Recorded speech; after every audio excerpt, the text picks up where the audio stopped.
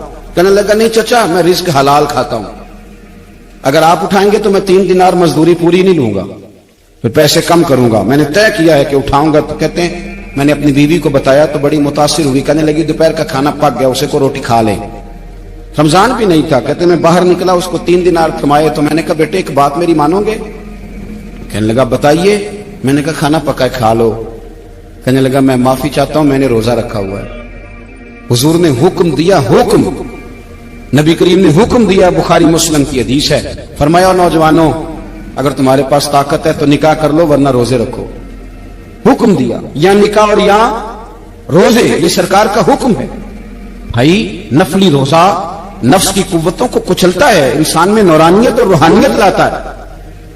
کہتے وہ کہنے لگا میں نے روزہ رکھا ہے. میں اور متاثر ہو گیا, میں نے کہا اب کیا کرو گے, کہیں اور جانا ہے؟ کہنے لگا نہیں, میں جس دن 3 دینار کما لیتا ہوں پھر میں مزید لالچ نہیں کرتا, باقی وقت یا قرآن مجید پڑھتا رہتا ہوں یا نبی پاک پہ درود شریف پڑھتا رہتا ہوں. آپ بتائیں. تو میں نے کہا کہ افطار میرے ساتھ کر لو. کہتے ہیں میں اسے مسجد چھوڑایا اور خود میں لوٹ آیا. افطار کے بعد میں اسے لایا, کھانا کھلایا, عشاء پڑھی.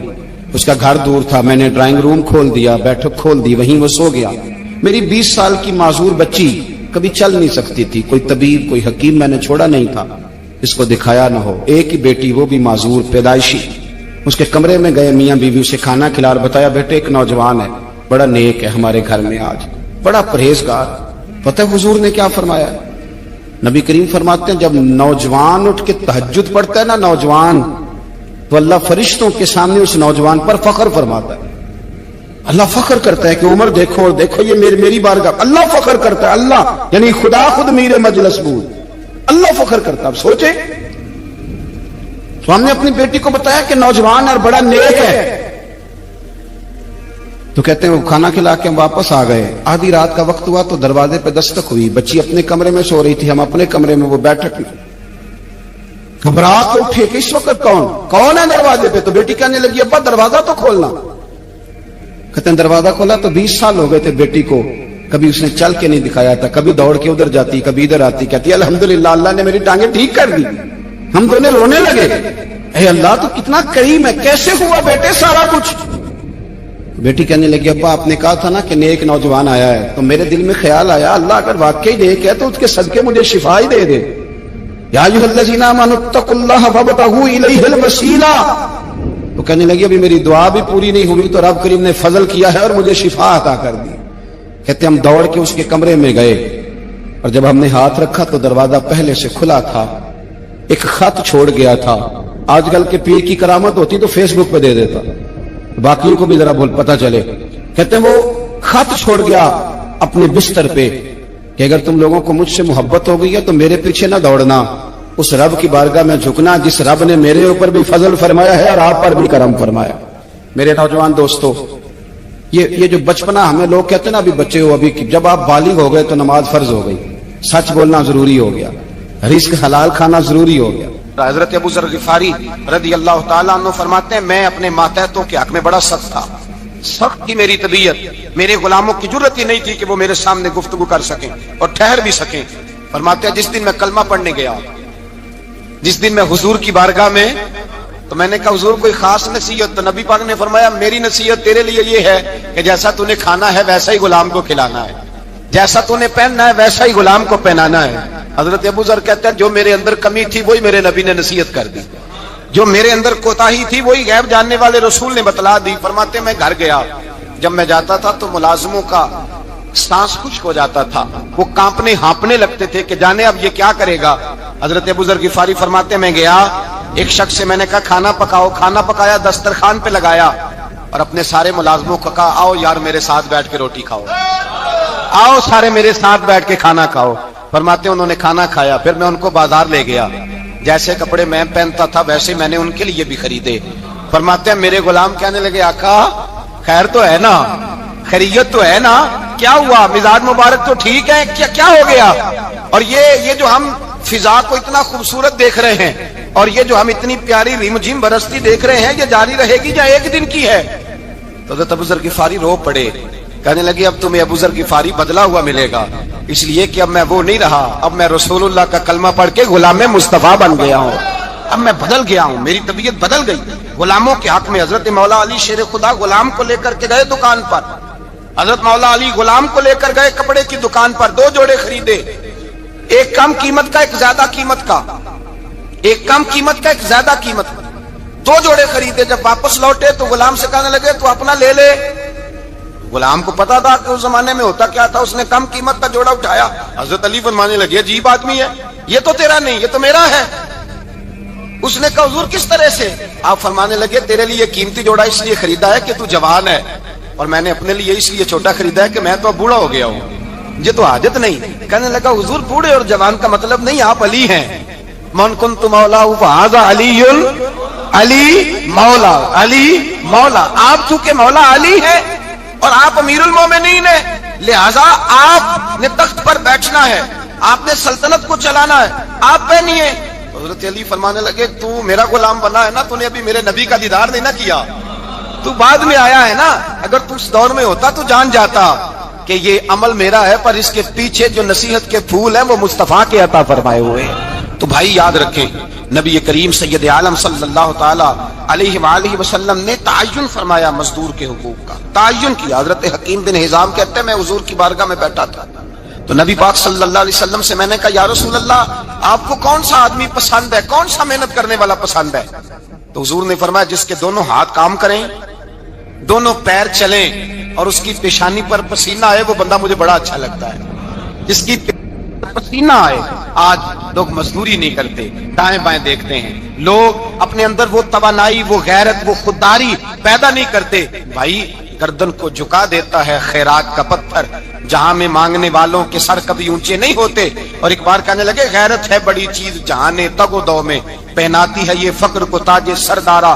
اپنے اندر یہ توانائی پیدا کرنی چاہیے، یہ کوشش کرنی چاہیے۔ میرے نبی کریم صلی اللہ علیہ وسلم نے فرمایا تمہارے بعض گناہ ایسے ہیں جو صرف تم مزدوری کرنے جاؤ گے تو اللہ تمہاری مزدوری کی وجہ سے ہی تمہارے گناہ معاف فرما دے گا، اللہ تمہاری محنت اور کوشش کے سبب سے تمہاری ان غلطیوں سے درگزر فرمائے گا۔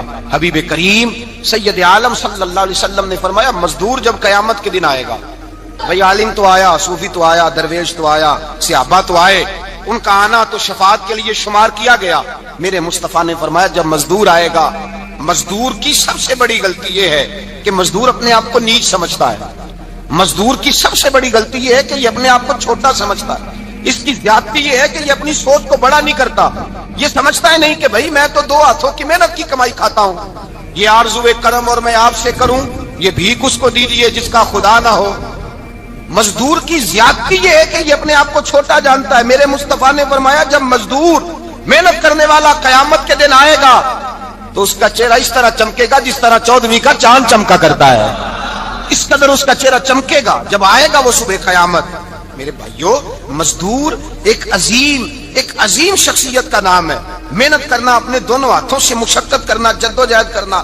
مجھے کئی سارے لوگ، میں جب ملک کے مختلف گوشوں میں جاتا ہوں تو کئی سارے لوگ کہتے ہیں آپ کے ابا جی کا مزار کدھر ہے، آپ کس مزار کے سجادہ نشین ہیں؟ تو میں ان سے کہتا ہوں میں سجادہ نشین نہیں، میں تو کسان کا بیٹا ہوں، اور میں اس شخص کا بیٹا ہوں جو رات کو 2 بجے اٹھ کے بھی گھر سے نکلتے تھے 2 نفل پڑھ کے، تو ہم پوچھتے تھے کہ اماں جی ابا جی کہاں گئے؟ تو کہتے تھے چند کھیتوں کو پانی لگانا تھا، اور رات کو رخصت ہو گئے۔ فخر کی بات ہے، یہ اعزاز کی بات ہے، یہ اعزاز کی بات ہے۔ ہم نے ساری زندگی ان کے ہاتھ پہ چھالے دیکھے، لیکن بات لفظ زبان پر یہی دیکھی کہ بیٹا عزت والا وہی ہوتا ہے جو اپنے ہاتھوں سے محنت کر کے روزی کھایا کرتا ہے۔ بھائی یاد رکھیں یہ اعزاز کی بات ہے، اعزاز۔ مزدور کا بیٹا فخر کرے، کسان کا بیٹا ناز کرے، وہ جو آدمی سویرے جاتا ہے ویلڈنگ کا پلانٹ لے کے کام کرنے اس کا بیٹا ناز کرے، وہ جس کا باپ بھاوڑا چلاتا ہے، چھینی چلاتا ہے، تھوڑا چلاتا ہے، وہ ناز کرے۔ اور مزار صرف ان لوگوں کے نہیں ہوتے جو اللہ اللہ کرتے ہیں، ہو کرتے ہیں، وہ تو قابل اعزاز ہے اللہ کے بندے، ان کے بھی مزار ہوتے ہیں۔ مزار وہ بھی ہوتا ہے جس کو میرے مصطفیٰ نے فرمایا القاسم حبیب اللہ، جو محنت کرتا تھا، ہاتھوں سے جدوجہد کرتا تھا، وہ بھی تو اللہ کا دوست ہے نا، اس کا بھی تو مزار ہے نا، اس کی بھی تو قبر پر انوار ہے جو اللہ کا محبوب ہو کے گیا۔ تو بھائی اپنا اعزاز جانے سمجھے اس بات کو۔ میرے مصطفیٰ کریم صلی اللہ علیہ وسلم مزدور کو عزت دیتے، وقار دیتے، اور جو حضور کے گھر میں خادم ہوتے ان کی ناز برداری کرتے.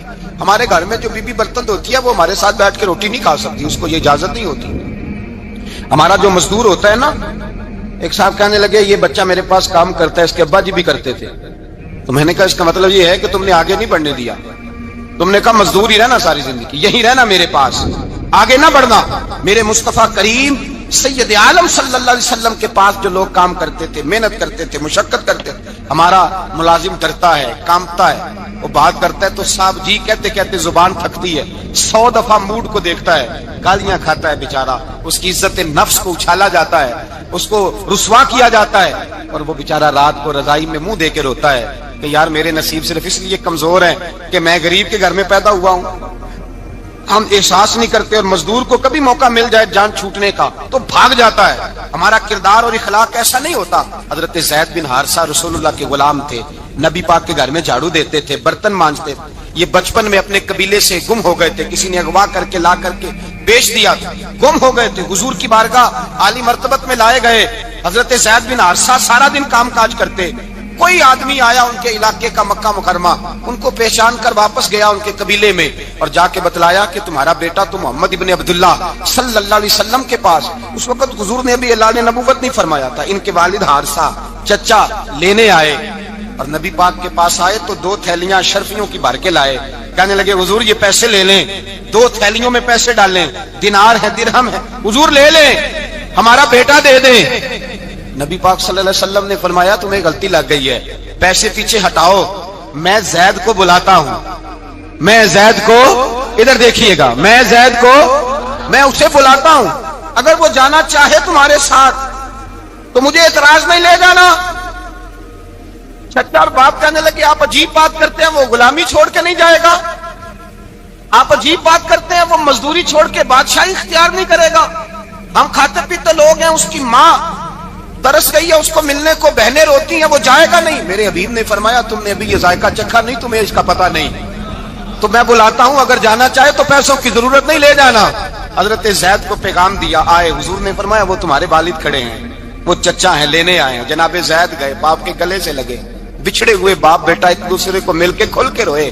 کہا بیٹا تیری ماں کی آنکھیں پتھر ہو گئی تیرا رستہ دیکھ کے، تیری بہنیں ترستی ہیں تیرے چہرے کے دیدار کو. بیٹا وہ گلیاں بھی روتی ہیں جن میں تو کھیلا کرتا تھا، پر اب فکر کی بات کوئی نہیں، اب کوئی پریشانی نہیں، میں پیسے لایا ہوں تجھے لے جاؤں گا. نبی پاک صلی اللہ علیہ وسلم نے دیکھا نا جب باپ بیٹے کی گفتگو ہو گئی، آنسو بہ گئے، بوجھ ہلکے ہو گئے، تو میرے کریم نے فرمایا زید اگر تم چچا کے ساتھ والد کے ساتھ جانا چاہو تو میری طرف سے اجازت ہے، تم جا سکتے ہو. یہ لفظ کہے تو جناب زید دوڑ کے حضور کے قدموں میں آ کے بیٹھ گئے، حضور کے قدموں میں بیٹھ گئے. اور گویا فاضل بریلوی علیہ رحمہ نقشہ بیان کرتے ہیں، کہنے لگے تیرے قدموں میں رہوں غیر کی ٹھوکر پہ نہ ڈال، میں جھڑکیاں کھاؤں کہاں چھوڑ کے صدقہ تیرا، اور تیرے قدموں میں جو ہے غیر کا منہ کیا دیکھے، کون نظروں پہ چڑھے دیکھ کے تلوا تیرا. کہنے لگے حضور میں نے نہیں جانا، میں یہیں رہوں گا. چچا اور باپ نے دیکھا تو کہنے لگے بیٹا تو غلامی چھوڑ کے نہیں جائے گا، تو ملازمت چھوڑ کے بادشاہی میں نہیں جائے گا. تو آپ کے والد کو آپ فرمانے لگے ابا جی ذرا 2 گھڑیاں یہاں رہ کے تو دیکھیں، یہاں 2 گھڑیاں رہ کے تو دیکھیں. فرمایا یہاں ملازموں کا وہ اعزاز ہے جو شہزادوں کا ہوا کرتا ہے، یہاں خادموں کی وہ عزت ہے. اور پتہ پھر ان کو مقام کیا ملا، یہ واحد شعبیاں جن کا نام اللہ نے قرآن پاک میں بیان فرمایا ہے، نام اللہ نے قرآن مجید میں بیان فرمایا. حضور کا اپنے غلاموں کے ساتھ جو تعلق تھا، اپنے ملازموں کے ساتھ جو رشتہ تھا. بڑا آدمی آتا ہے نا، بڑا آدمی تو لوگوں کی سانس سوکھ جاتے ہیں، اٹھ کے ملتے ہیں، بڑا کچھ کرتے ہیں. مزدور آتا ہے تو لوگ اوئے کہہ کے پکارتے ہیں، ان کو خبر ہی نہیں کہ اس شخص کا اعزاز کتنا ہے. حضرت انس بن مالک رضی اللہ تعالیٰ عنہ فرماتے ہیں میں چھوٹا سا تھا، میری اماں مجھے حضور کے گھر چھوڑ گئی، میں نے 10 سال نوکری کی نبی پاک کی. کتنے سال بولیے؟ 12ویں دن لوگ کہتے ہیں بس بھائی ختم ہو گیا، اب فرینکنس ہو گئی ہے، اب جو مرضی تیرے ساتھ کریں گے. 10 سال نوکری کی میں نے، لیکن جناب انس فرماتے ہیں نبی پاک نے کبھی مجھے اف تک بھی نہیں کہا تھا، اف تک بھی نہیں کہا تھا، اف تک بھی. حضور نے بھیجا جاؤ فلاں آدمی کو بلا کر کے لاؤ. حضرت انس بن مالک رضی اللہ تعالیٰ عنہ فرماتے ہیں میں بلانے گیا، بچہ تھا چھوٹا سا، رستے میں بچے کھیل رہے تھے تو میں ان کے ساتھ کھیلنے لگا، محو ہو گیا، مجھے پتہ ہی نہ چلا وقت کا. حضور نے جب مجھے بھیجا تو فرمایا جلدی جانا اور جلدی آنا. اب مجھے خبر ہی نہیں، بڑی دیر ہو گئی. حضور وہاں انتظار کر کر کے خود تشریف لائے. کہتے جب نبی پاک آئے تو میں بچوں کے ساتھ کھیل رہا تھا. حضور نے جب مجھے کھیلتے ہوئے دیکھا، میری اچانک نظر پڑی تو میرے ہوش اڑ گئے. حضور نے تو کہا تھا جلدی آنا، اور میں یہاں کھیلنے لگا. یہاں اتنا الجھا کہ مجھے خیال نہیں رہا کس کام آیا ہوں. حضرت انس فرماتے ہیں میں ڈرنے لگا. جیسے جیسے حضور قریب آتے میری ٹانگیں کانپتی. فرماتے ہیں جب نبی پاک قریب آئے تو قربان جاؤں معصوم آمنہ کے، فرماتے ہیں حضور نے میری گردن پہ تھپکی دی اور حضور نے ہنس کے فرمایا او بھائی لگتا ہے تو کھیل میں گم ہوا ہے تو تجھے یاد ہی نہیں رہا میں نے کس کام بھیجا تھا، تجھے یاد ہی نہیں رہا. کہ یا رسول اللہ صلی اللہ علیہ وسلم میں بھول گیا تھا، میں ابھی جاتا ہوں. کیا انداز ہے، کیا شفقت ہے، کیا رنگ ہے. حضور میں ابھی گیا اور ابھی آیا.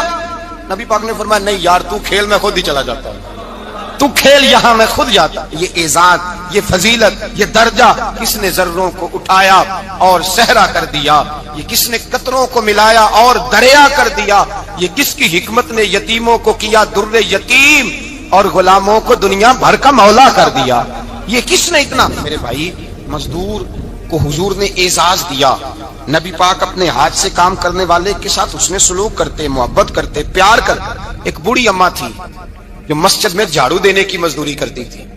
کیا کام کرتی تھی؟ دعا کریں اللہ ہم سب کو مسجد کی صفائی کی توفیق عطا فرمائے. بوڑھی اماں تھی، مسجد کی صفائی کرتی تھی، نوکری کرتی تھی. بیمار ہو گئی، بخاری شریف میں موجود ہے. اللہ کے محبوب صلی اللہ علیہ وسلم روز تیمارداری کرنے جاتے. ایک وقت ایسا آیا کہ دن میں 2 مرتبہ حضور تیمارداری کرنے جاتے. ایک شام نبی پاک نے فرمایا اس کا انتقال ہو جائے تو مجھے اطلاع کرنا.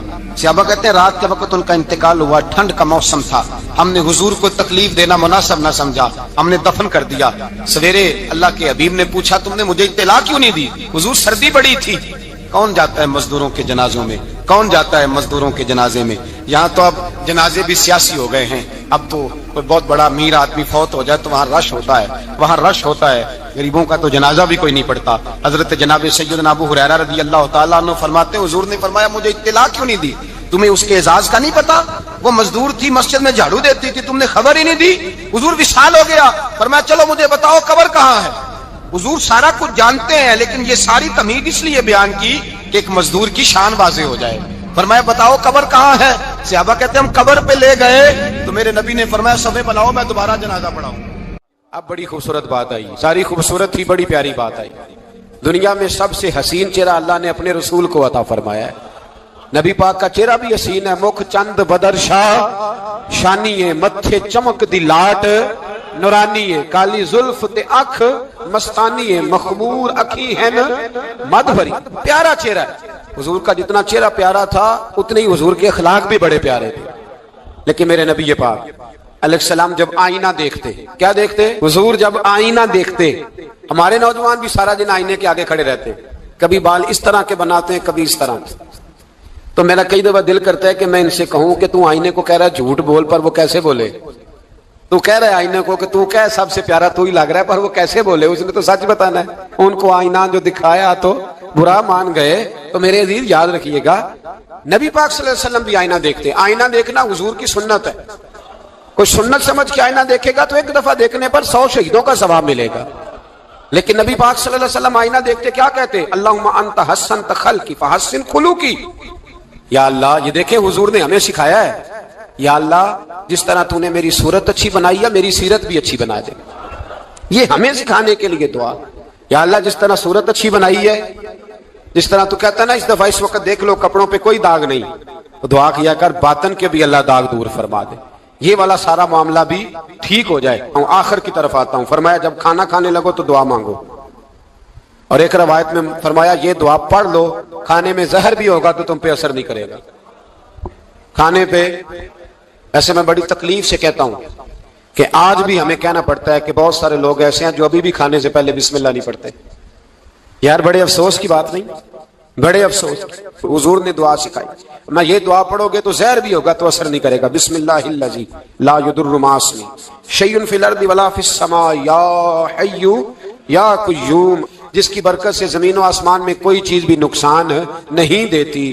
اور اے اللہ اے ہمیشہ زندہ رہنے والے اور قائم رہنے والے، یہ نبی پاک علیہ اور ایک حدیث میں اور بھی دعا آئی ہے، بسم اللہ شریف تو خیر بخاری میں موجود ہے، مسلم میں موجود ہے، بسم اللہ والا برکت اللہ بھی ایک حدیث میں نبی پاک صلی اللہ علیہ وسلم نے ارشاد فرمایا، اور جب کھانا کھا چکے پھر کہا دعا مانگو، الحمدللہ الذی اطعمنا وسقانا وجعلنا من المسلمین، اللہ تعالیٰ کا شکر ہے جس نے ہمیں کھلایا بھی پلایا بھی اور مسلمان بھی بنایا۔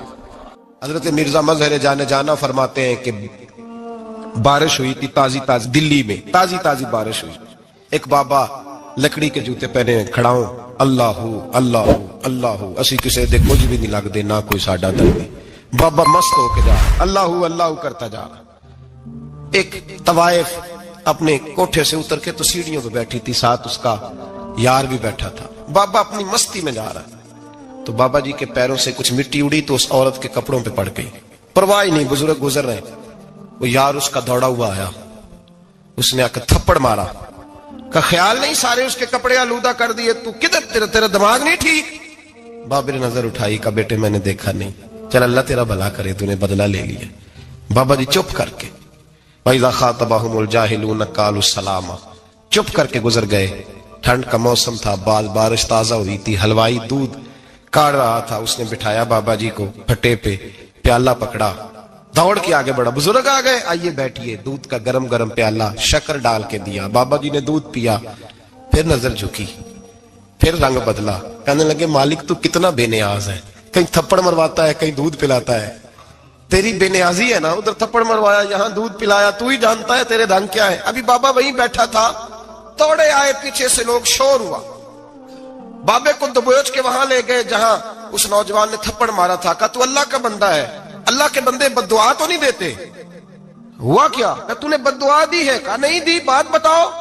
کہنے لگے اس نے تجھے تھپڑ مارا ہے، چھت پہ چڑھا ہے، پیر پھسلا ہے، گردن کے بل گرا ہے، منکا ٹوٹ گیا، مر گیا ہے، تو نے بد دعا دی ہے۔ بابا جی کہنے لگے یار میں نے تو دوسرا لفظ بھی نہیں کہا، بھلا ہو کہہ کے گزرا ہوں، میں نے نہیں بد دعا دی۔ کہا تو نے دی ہے تبھی تو مر گیا، کہا نہیں دی۔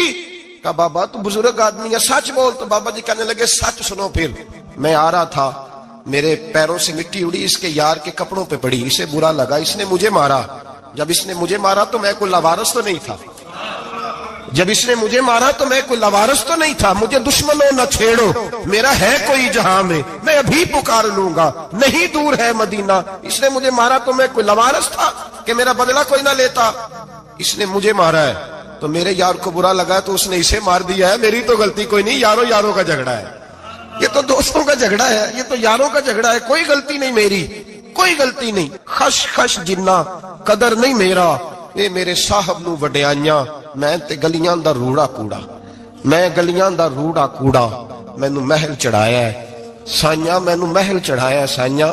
فرمایا اس نے مجھے لوارث سمجھا تھا کہ تھپڑ مار کے گزر جائے، میرا کو پوچھے گا ہی نہیں۔ میرے رسول پاک علیہ السلام کے بارے میں رب فرماتے ہیں ابھی میں تو تیرے ہوتے ہوئے کافر کو سزا نہیں دیتا کہ تو موجود ہے۔ یاد رکھیں حضرت فضیل بن عیاض فرماتے ہیں ایک جوان تھا، مسجد میں آیا، لوگوں سے کہنے لگا روٹی کھلاؤ، کسی نے توجہ نہ کی، اس نے کہا میں رب بتانے والا ہوں، میری طرف دیکھو تو صحیح، کسی شخص نے خیال ہی نہ کیا۔ پھر اس نے کہا یار تھوڑا سوچو، نمازیوں سے کہا، اہل علاقہ سے کہا، انہوں نے کہا تیری طرح کے بڑے درویش دیکھیں۔ مسجد کے محراب میں وہ رب کریم کا بندہ انتقال کر گیا، جب فوت ہو گیا نا، لوگوں کا مزاج ہے بیمار کو دوائی نہیں دیتے، جنازے پہ وقت پہ پہنچ جاتے ہیں، جب کوئی گر رہا ہوتا ہے تو سہارا کوئی نہیں دیتا، جب کوئی گر جاتا ہے ٹانگ ٹوٹ جاتی ہے تو تیمارداری کو زمانہ پہنچ جاتا ہے۔ اور بزرگ وہ نوجوان اللہ کا نیک بندہ مسجد کے محراب میں فوت ہو گیا۔ حضرت فضیل ابن عیاض کہتے ہیں امام صاحب نے اعلان کیا چندہ دو، کوئی لاوارث فوت ہو گیا، کفن دینا، چندہ کٹھا ہوا، کفن خریدا، جنازہ پڑا، عشاء کے بعد دفن کر کے آئے، فجر کی نماز کے لیے جب امام اور مؤذن مسجد میں آئے تو چیخیں مارنے لگے، تڑپنے لگے، دور دور تک آوازیں پھیل گئی، دنیا دوڑی آئی، کیا ہوا؟ کہنے لگے وہ جو تم نے کفن پہنایا تھا وہ یہاں پڑا ہوا ہے، اور دیکھو کفن پہ تحریر لکھی ہے۔ تحریر کیا ہے؟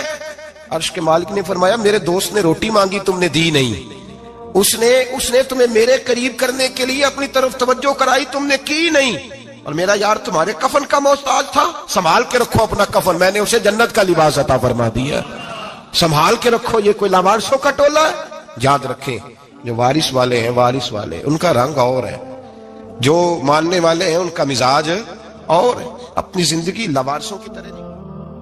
اللہ تعالیٰ اپنے بندوں سے بڑی ہی محبت فرماتا ہے، بغیر طلب کے، بغیر دعا کے رزق، مال، اولاد، صحت، عافیت، دوست، احباب، ماں باپ، یہ سب نعمتیں اللہ بغیر طلب کے بندوں کو عطا فرماتا ہے۔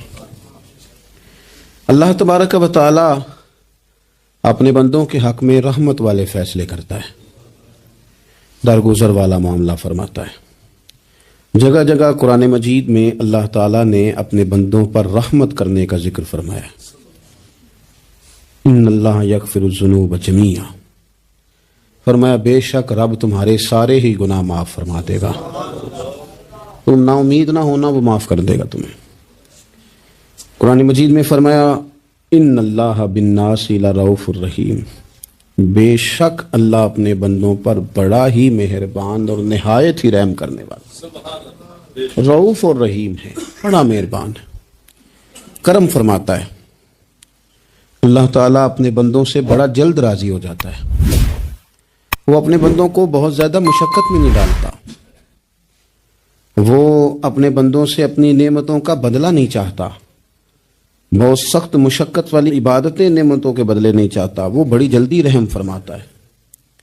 ماں پیار کرتی ہے اپنے بچے سے، لیکن وہ ناراض بھی ہو جاتی ہے بعض چیزوں میں، بعض معاملات اس کا دل بھی دکھاتے ہیں، بعض جگہ وہ رو کے یہ بھی کہتی ہے کہ تو نے میری محبت کا کوئی نتیجہ نہیں مجھے دیا، میری ساری کمائی تو نے ضائع کر دی۔ والد بہت ساری جگہوں پہ ناراض ہوتا ہے، شکوہ کرتا ہے، کہتا ہے میری بیماریوں کی، پریشانیوں کی، بڑھاپے کی، کمزوریاں کا سبب بیٹے تو ہی بن گیا، یہ ساری تکلیفیں تو ٹھیک ہو جائیں تو میری شاید عمر بھی بڑھ جائے، صحت بھی ٹھیک ہو جائے، میں زیادہ دیر جوان رہ سکوں۔ ناراض ہوتے ہیں ماں باپ، اسی طرح ماں باپ راضی بھی ہو جاتے ہیں، وہ بڑی جلدی راضی ہو جاتے ہیں۔ میں اکثر کہتا ہوں کہ والد کو راضی کرنے میں 5-7 منٹ لگ جاتے ہیں، اماں تو 1.5-2 منٹ میں راضی ہو جاتی ہے، ابا جی کو 5-7 منٹ لگتے ہیں، کئی دفعہ کہنا پڑتا ہے، کوئی دلائل دینے پڑتے ہیں، لیکن والدہ کے لیے تو کچھ بھی نہیں، آپ نیرا جا کے پیروں میں بیٹھ ہی جائیں، کچھ بھی نہ کریں، آپ پورا روئیں نہ، رونے والا منہ ہی بن جائے، تو اماں تو نرم ہی نرم ہے، جس وقت جو مرضی آپ کرا لیں ہو گیا۔ اللہ تبارک و تعالی بلا مثال و بلا تشبیہ سمجھانے کے لیے عرض کرتا ہوں، اللہ بھی بعض معاملات میں اپنے بندوں سے ناراض ہو جاتا ہے، وہ کہتا ہے میں تکبر کرنے والوں کو پسند نہیں کرتا، وہ کہتا ہے فسادی پسند نہیں ہے، وہ فرماتا ہے کہ راہوں میں کجی کرنے والے پسند نہیں ہیں، وہ فرماتا ہے کہ بدعہدیاں کرو گے تو میں صبح قیامت تم سے سوالات کروں گا۔ اللہ تبارک و تعالیٰ بہت ساری چیزوں کو ناپسند کرتا ہے، ناراض ہو جاتا ہے، بلکہ نبی پاک صلی اللہ تعالی علیہ وسلم نے فرمایا تم بات کرتے کرتے کوئی ایسا جملہ بول دیتے ہو کہ رب اتنا ناراض ہوتا ہے کہ تمہیں پتہ بھی نہیں ہوتا، تمہارے لیے جہنم کا فیصلہ کر دیتا ہے۔ اس لیے پہلے تولو پھر بولو، خود اپنے لفظوں کی تو تم پہرے داری کرو نا کہ میں کیا کہہ رہا ہوں، کوئی ایسا جملہ، کوئی ایسی بات وارثہ مان کری نہ وارثاندہ، کوئی ایسی بات نہ تمہاری زبان سے نکلے۔ اور حضور یہ بھی فرماتے ہیں کہ اس کا دوسرا پہلو بھی ہے، بعض اوقات تم بات کرتے ایسا جملہ کہتے ہو وہ اتنا راضی ہوتا ہے کہ تمہارے لیے جنت کا فیصلہ فرما دیتا ہے۔ مسلمان کو اب یہ حکم ہے، اس ساری گفتگو کا نتیجہ یہ ہے کہ وہ اپنے جذبات پر، خیالات پر، نگاہوں پر، زبان پر، کانوں پر تھوڑی توجہ دے، بے لگام نہ بنے، بے ترتیب نہ بنے، جو طبیعت میں آئے کر نہ گزرے، تھوڑا سا نہ سوچے سمجھے اور تھوڑا سنبھل کے چلے، کبھی ان کاموں کی طرف نہ جائے جن سے رب ناراض ہو جاتا ہے، ان کاموں کی طرف بڑھے جن سے اللہ راضی ہوتا ہے۔ میرے نبی پاک صلی اللہ تعالی علیہ وآلہ وسلم نے ارشاد فرمایا، بعض احادیث میں لفظ یہ ہیں کہ اللہ اپنے بندوں کو دیکھ کے مسکراتا ہے جو اس کی شان کے لائق۔ جس ترتیب سے ہم مسکراتے ہیں، جس ترتیب سے ہم روتے ہیں، جس ترتیب سے ہم کسی بات کا اظہار تشکر کرتے ہیں، خدا ان باتوں سے پاک ہے۔ اب بہت ساری حدیثوں میں آیا کہ وہ مسکراتا ہے، تو کیا مطلب ہے مسکرانے کا؟ تو علماء تفسیر نے لکھا ہے مسکرانے کا مطلب یہ ہے کہ وہ بڑا ہی راضی ہوتا ہے اپنے بندے سے، بڑا راضی ہوتا ہے، یہ مطلب ہے۔ ایک تو مسکرانے کا مطلب یہ کہ وہ بڑا راضی ہو گیا، بڑا راضی ہو گیا، وہ مسکرا دیا اپنے بندے پہ، اور ایک اس کا معنی خود نبی پاک صلی اللہ تعالی علیہ وسلم نے بیان فرمایا، مسند امام احمد بن حنبل میں حدیث ہے، حضور سید عالم علیہ السلام سے صحابہ نے پوچھا یا رسول اللہ شہید تو بڑے لوگ ہوتے ہیں، شہیدوں میں افضل کون ہے؟ تو اللہ کے حبیب علیہ الصلوۃ والسلام فرمانے لگے وہ والا بندہ جو ڈٹ گیا تھا کافروں کے مقابلے میں، وہ ہلا نہیں، پوری طرح ڈٹ کے جو لڑا وہ شہداء میں افضل ہے۔ حضور فرماتے ہیں وہ جنت کے بالا خانوں میں سیر کرے گا اور رب اسے دیکھ کے مسکرائے گا، رب اسے دیکھ کے مسکرائے گا، اللہ تعالیٰ مسکراتا ہے اسے دیکھ کے۔ اور اگلے جملے میں حضور نے وضاحت کر دی، فرمایا جب رب دنیا میں کسی پر مسکراتا ہے نا تو اس کا معنی یہ ہے کہ قیامت میں پھر اللہ اس سے حساب کوئی نہیں لے گا۔ جس پر اللہ دنیا میں مسکرا دیا اس سے کوئی حساب، تو وہ کام ڈھونڈنے چاہیے نا جس سے اللہ مسکرائے۔ ویسے کبھی ہم ایسا کرتے ہیں کہ نہیں کہ کسی کو راضی کیا جائے؟ یہ کام ہم کرتے ہیں کہ ہماری کمپنی کا جو سربراہ ہے وہ ہم سے راضی رہے، جس ادارے میں ہم پڑھاتے ہیں اس ادارے کا بڑا ہم سے راضی رہے، یہ کرتے ہیں ہم۔ اس کے لیے کچھ نہ کچھ ہیلے بہانے ہم کرتے ہیں، برادری، قبیلہ، علاقہ، بستی، لوگ کسی طریقے سے ہمارے ساتھ مطمئن رہیں، کرتے ہیں نا یہ سارے کام۔ اس میں تھوڑی مشکل بھی ہمیں آتی ہے لیکن کرتے ہیں، کیا کریں؟ گھر میں بھی کئی دفعہ ایسا ماحول بنانا پڑتا ہے۔ چلیں ایک اور میٹھی مثال دیتے ہیں، زیادہ سمجھ میں آئے گی۔ چھوٹا بچہ خوش رہے، آپ اس کے لیے محنت نہیں کرتے، وہ چھوٹا ہے اس کو خوش کرنا فرض ہے ابا پہ، لیکن وہ کہتا ہے کہ میں نے موٹر سائیکل لینا ہے، چھوٹا ہے چلا ہی نہیں پائے گا، تو ابا پھر اسے راضی کرتا ہے، کہتا ہے بیٹے چھوٹا سائیکل لے لے، چل میں تجھے اڑانے والا جہاز لے دیتا ہوں۔ مقصود کیا ہے کہ اس کو ناراض نہیں کرنا، یہ روئے نہ، اس کا دل نہ ٹوٹے ہو۔ یارو سنو نا میں کیا کہہ رہا ہوں، اگر چھوٹے بچے کے لیے وہ چیزیں ڈھونڈتے ہو، میرے ابا جی نا اپنے نواسے کے لیے کھلونا لے کے آئے تو بچہ بڑا ہی کھیلا تو ابا جی کہنے لگے لو پیسے پورے ہو گئے میرے، بچے کو پسند بڑا ہے نا، پیسے پورے کر چھڑے نے، دیکھو نا جی کتنا اس کو راضی ہوا ہے۔ تو انسان کیا کرتا ہے کہ کوشش کرتا ہے، چھوٹا بچہ بھی ناراض نہ ہو تو وہ چیزیں وہ ڈھونڈتا ہے کہ اس کو کیا پسند ہے، چاکلیٹ لے جاؤں، فلاں چیز لے جاؤں، آئس کریم لے جاؤں۔ تو ایک بچے کے لیے، گھر کے لیے، سربراہ کے لیے اتنی محنت کرتے ہو تو وہ کام بھی ہمیں ڈھونڈ کے تلاش کرنے چاہیے نا جس سے رب راضی ہوتا ہے، اللہ راضی ہوتا ہے۔ بتاؤں وہ کون کون سے کام ہیں؟ نبی کریم صلی اللہ تعالی علیہ وسلم نے ارشاد فرمایا 3 لوگ ہیں جنہیں دیکھ کے رب مسکراتا ہے۔ یا رسول اللہ صلی اللہ علیہ وسلم وہ کون کون سے؟ تو محبوب فرمانے لگے ایک وہ بندہ ساری مخلوق سوئی ہے، آدھی رات ہے، رات کا پچھلا پہر ہے، اس نے اٹھ کے وضو کر لیا، مصلی پہ کھڑا ہو گیا خدا کی یاد میں، فرمایا اسے دیکھ کے رب مسکراتا ہے جو اس کی شان کے لائق ہے، مسکراتا ہے اللہ۔ یہ تو سونے کا ٹائم تھا، یہ تو گہری نیند آنے کا وقت تھا، رات کا پچھلا پہر، رات پوے تے بے درداں نو نیند پیاری آوے، درد منداں نو یاد سجن دی ستیاں بھی آن جگاوے، اور ساون کی کالی راتوں میں جب بوندا باندی ہوتی ہے، وہ راتوں کو اٹھ اٹھ روتے ہیں جب خلقت ساری سوتی ہے، اللہ مسکراتا ہے۔ اور سننا میرے بھائی، میرے نبی